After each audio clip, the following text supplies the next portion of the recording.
Hello, peoples and persons of all ages. It is I, Kazrium, and I have a bit of a different video to drop today, but one that I am very happy to make.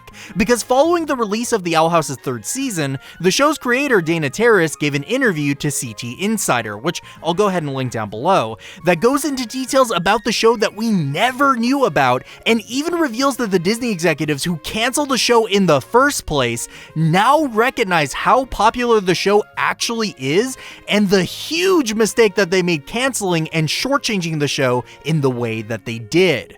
I'm gonna touch on the important stuff and have less edits than I usually do because, like I said, I want to get this news out to people as fast as possible. So starting off, before it was picked up by Disney, the Owl House was actually pitched to both Cartoon Network and Nickelodeon. But following less than expected adversity to the LGBTQ+ themes, the show did end up finding its home in the House of Mouse. She even went on to state that Disney by far was the most supportive network for a show like this, and that the other two only wanted 11-minute comedies with a much smaller budget. That's pretty insane to think that the Owl House could have ended up competing directly with a show like Amphibia, which was also greenlit at the same time. Almost all the creative and animation team would have been completely different too, so I wonder just how different the show would have looked in the format and style of both those networks. It makes total sense that Dana decided on Disney though. Along with the freedom that it had compared to those other options, she already worked there for a number of years on shows like Gravity Falls and DuckTales, so she probably had a good relationship with a lot of her coworkers who would end up joining her on the project. But let's move on to the main reason why I made this video, and it has to do with the overwhelmingly positive response to Season 3's first episode, thanks to them.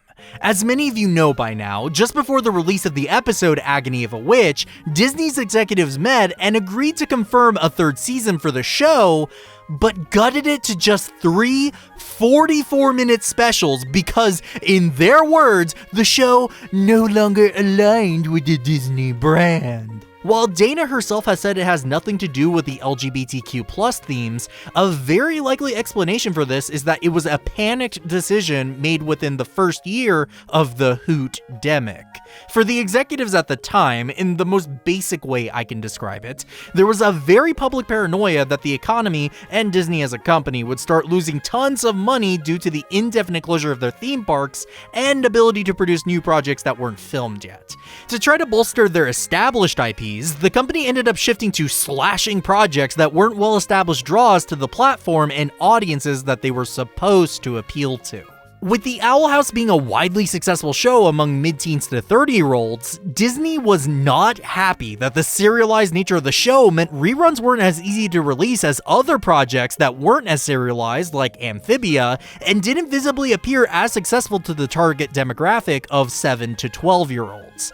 However, they already agreed to a second season before the show was even released, so it instead moved to reject a third season of the show altogether.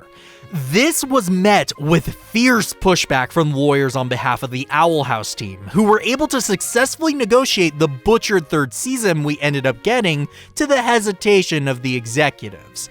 But even after the cuts to Season 3 were announced, with multiple hashtags in support to save the show trending on Twitter every other day, according to Dana, the executives' thoughts were, "Oh, anyone can trend on Twitter, that doesn't actually mean anything." Which brings us to today and following the incredible response to the show's third season.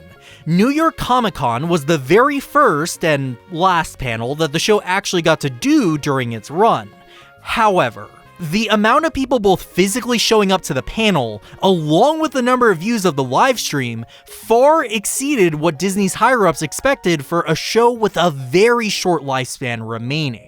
But this was only the tip of the iceberg, because after the premiere of Thanks to Them, the Disney Channel official YouTube channel posted the episode, and it, within hours, became one of the fastest growing videos ever on the channel. Not to mention the 260,000 plus views on television for its premiere, which might not sound like much, but is substantial for a show intended for children in a 9 p.m. evening slot in the year 2022. All of this combined raised some eyebrows at Disney's headquarters, whose response was, according to Dana Terrace, "Oh no, the show is actually successful." That may be a hard facepalm for just about anyone with a brain, but unfortunately, what's done is done, and the show will still be ending regardless. But it's not all doom and gloom, though. While it may be easy to view this all with a defeatist perspective, this might be some of the best news we've heard about the show in months. The main show might be ending, but whereas before this would be the end of the franchise completely, excluding the chibi stuff, there are now multiple avenues of continuation that Disney are likely open to pursuing down the line. This could include documenting the never-before-seen adventures of Luz, King, and Ida in a graphic novel, just like the one Gravity Falls got, and I guarantee you Disney's graphic and press teams have already been pushing the company to do so for a while now, to something even more involved like a spin-off of the show, maybe surrounding Ida as a kid in a Disney Plus original series. Dana Terrace has already openly stated that she wanted to do a show revolving around that, but understandably would have to think long and hard about committing to another project like this. Anything is possible, and heck, maybe nothing will end up coming from this news, but for the first time in months, I've never been more hopeful for the future of these characters. And hopefully, you can be too. Anyway, that's all I wanted to say, so be sure to leave a comment of what you thought of all this, as well as what you thought of the shorter, more news-focused format, so that way I can end up making stuff in the future that you'll all enjoy. Subscribe to join the Witch Appreciation Society. I've been Danny K, and remember to do something nice for yourself today. I'll see you all on the Hex side.